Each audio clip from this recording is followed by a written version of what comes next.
नमस्कार, जय श्री राधे कृष्णा। आर के शिक्षा पीठ में आपका स्वागत है, अभिनंदन है। हमने मनोविज्ञान की फर्स्ट यूनिट कंप्लीट कर ली है। सेकंड यूनिट हमने अधिगम प्रारंभ कर रखी है। अधिगम ने हमने लास्ट क्लास में अधिगम की विशेषताएं पढ़ी थी। काफी बड़ी क्लास हो जाती है, उसमें फिर बच्चों को डाटा वगैरह की प्रॉब्लम हो जाती है खत्म होने की, इसलिए हम आज मैं करवा रही हूँ आपको अधिगम की विशेषताएं। आपका अधिक समय न लेते हुए सीधे हम अपनी क्लास पर चलते हैं। अधिगम की विशेषताएं। अधिगम क्या होता है? अधिगम समायोजन एवं अनुकूलन है। अधिगम समायोजन व अनुकूलन है का मतलब क्या है? आप जब किसी चीज को सीखते हैं, आप ये चीज देख लीजिए, जहां समायोजन है वहां अधिगम है, जहां अधिगम है वहां समायोजन जरूर होगा।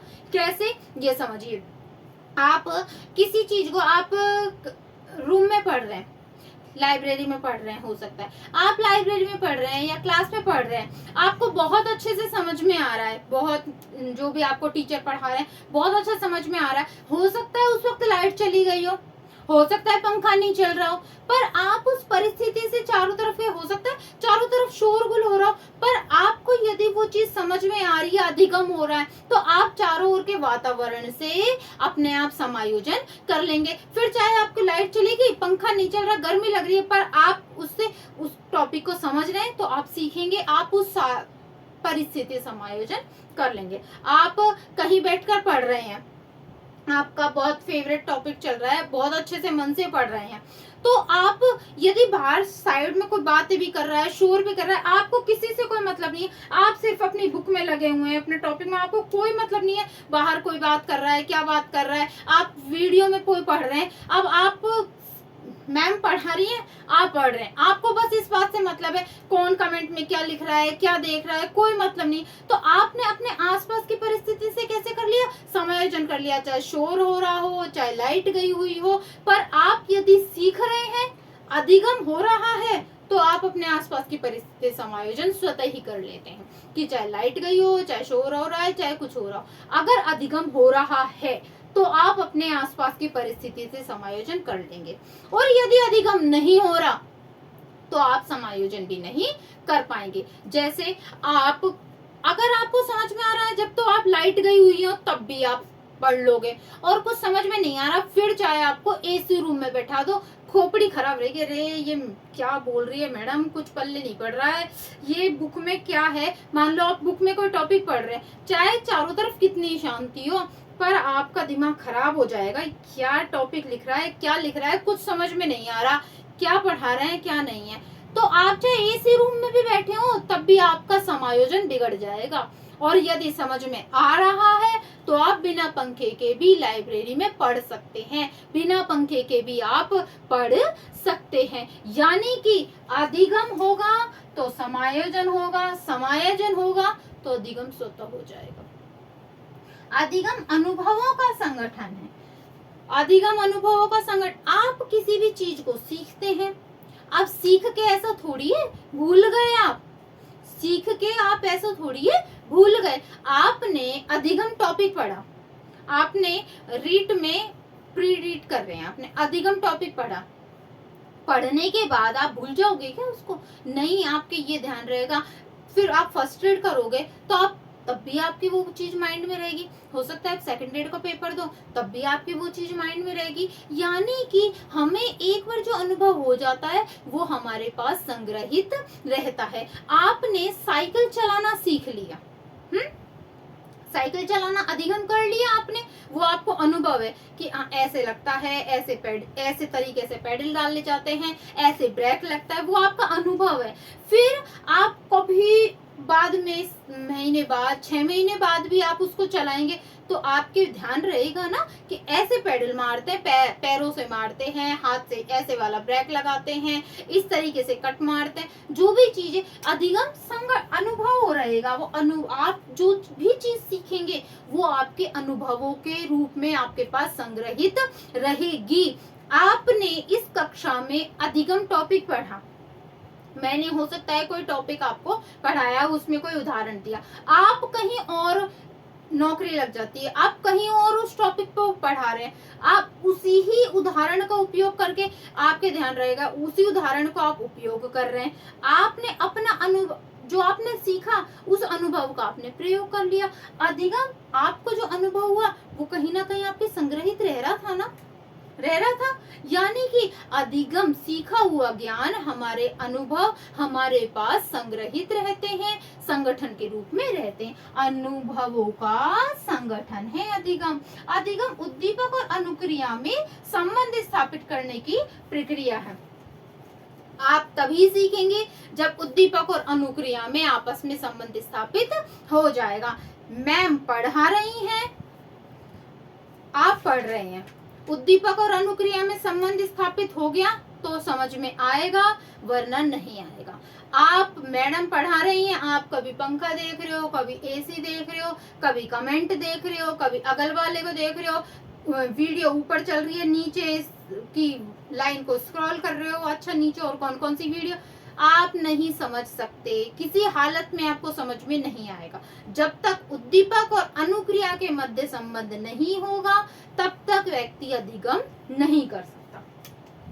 अधिगम स्थानांतरण प्रक्रिया है। अधिगम स्थानांतरण प्रक्रिया है, कॉमन सी बात है, हम किसी चीज को सीख लेते हैं, उसका कहीं ना कहीं प्रयोग आगे हम करते हैं। आपने बीएड में साड़ी पहनना सीखा, फिर आगे उसी साड़ी को आपकी शादी होती है, बाद में आप उसको पहनना सीखते हैं।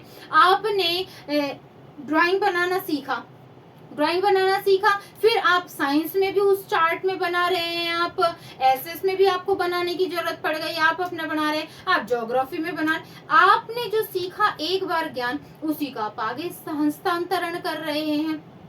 एक बार व्यक्ति जो चीज सीख लेता है उसका आगे हस्तांतरण होता रहता है, कौन सी बात है ये। तो आपने कोई टॉपिक सीखा है, आपने यहाँ पर कोई चीज सीख ली, फिर आप आगे बच्चों को किसी को पढ़ा रहे हो तो आप अपने से छोटे को वही ज्ञान दोगे, ऐसे नहीं करते बेटा, ऐसे झूठ नहीं बोलते, या फिर कोई भी चीज है जो भी आपने अपने बड़ों से सीखा, आपने जो भी अपने बड़ों से सीखा वो आप आगे हस्तांतरण करते हैं। आपने अपने घर में देखा कि दिवाली पूजन इस तरीके से होता है, ऐसे मूर्ति रखते हैं, ये सामग्री का प्रयोग करते हैं, हमारे ये आरती बोल, आपने अधिगम कर लिया, आपने सीख लिया, फिर आप अपने आगे आने वाली पीढ़ी को बताते हैं कि हमारे इस तरीके से पूजा होती है, अपने ये मूर्ति रखते हैं, ये आरतियां बोल, जो भी है विधान आप अपना आगे बढ़ा देते हैं। तो अपनी सीखी हुई चीज का हम क्या कर देते हैं, आगे हस्तांतरण कर देते हैं, यानी कि अधिगम हस्तांतरणीय प्रक्रिया है।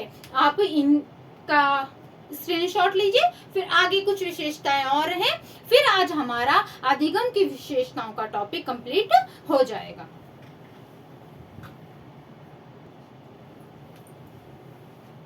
देखिए,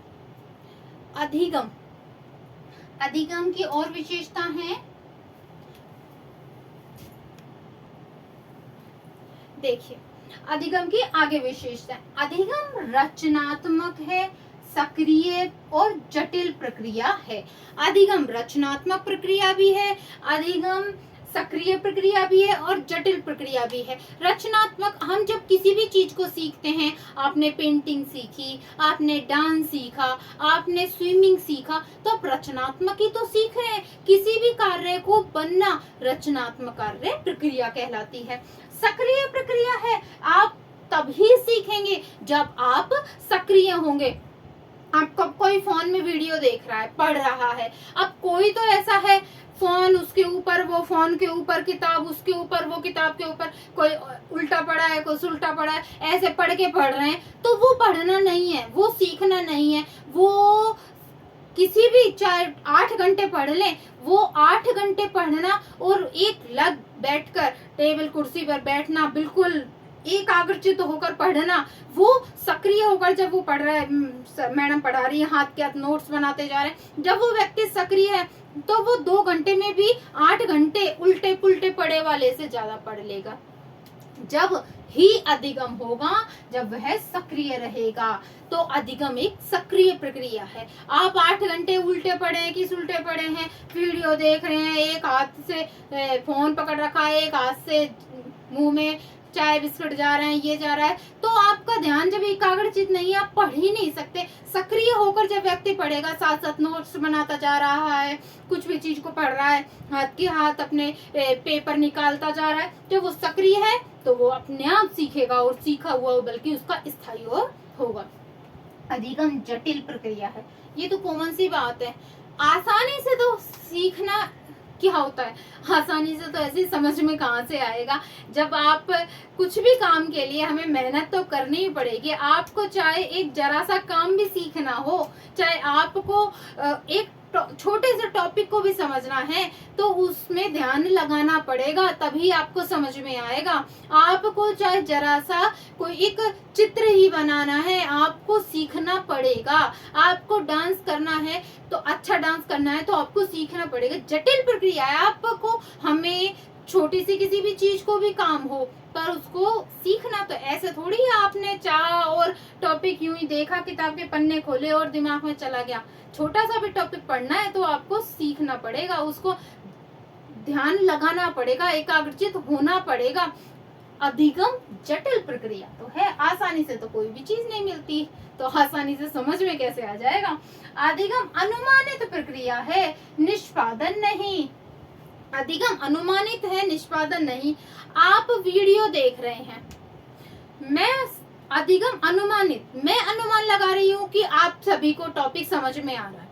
मैं अनुमान लगा रही हूँ जो वीडियो इस टाइम देख रहे हैं उन सभी का इस बार नौकरी में सिलेक्शन होगा, उन सभी को टॉपिक बहुत अच्छे से क्लियर होगा अधिगम का, विशेषताओं का, और यहाँ से यदि कोई प्रश्न बनता है तो उनका पक्के से एक भी प्रश्न गलत नहीं होगा। यह मैं अनुमान लगा रही हूँ। जब टीचर पढ़ाता है क्लास में तो वो ये अनुमान लगाता है कि हाँ भाई सभी बच्चों को समझ में आ रहा है।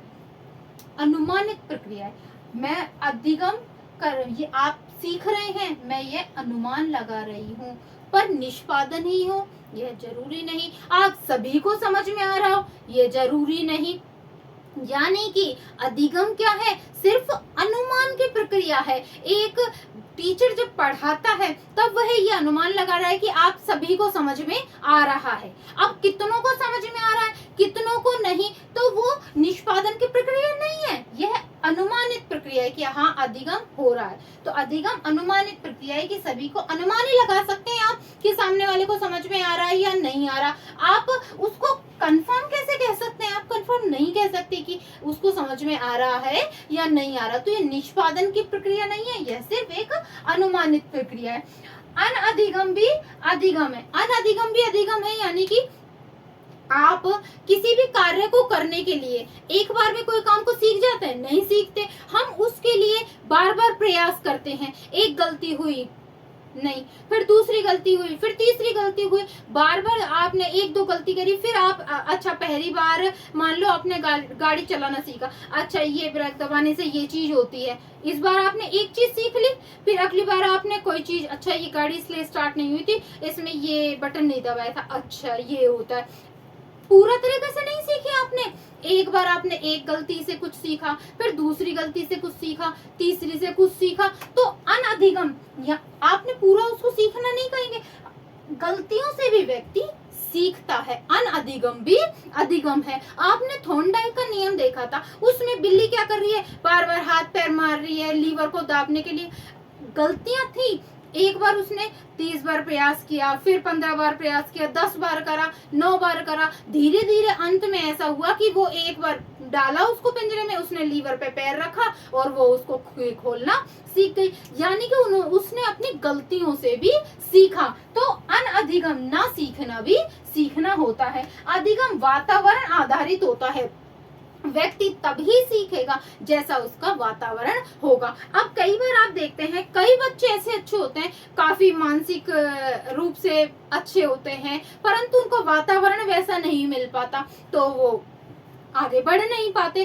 कई महिलाएं ऐसी होंगी जो शादी से पहले बहुत इंटेलिजेंट रही होंगी, पढ़ाई में काफी मन रहा होगा, परंतु उनको बाद में वातावरण नहीं मिला वैसा कि उनको पढ़ाई का माहौल मिले, हो सकता है उनके ऊपर जिम्मेदारियां इतनी आ गई वो उस चीज को सीखना भूल गई। बालक को कोई भी चीज है, आप 2 बालक हैं, दो बालक हैं, एक बालक को तो इतना अच्छा पढ़ाई का माहौल मिल रहा है कि वो उस चीज को, हर एक चीज को सीखता जा रहा है उसको, और एक है उसको कोई पढ़ाई शिक्षा ही नहीं दी जा रही है, उसको वातावरण ही नहीं मिल रहा। व्यक्ति तभी अधिगम करेगा जब उसका वहां का वातावरण होगा। तो अधिगम एक वातावरण आधारित प्रक्रिया है। आज हमारी अधिगम की विशेषताओं का टॉपिक हमारा कंप्लीट होता है। Thank you.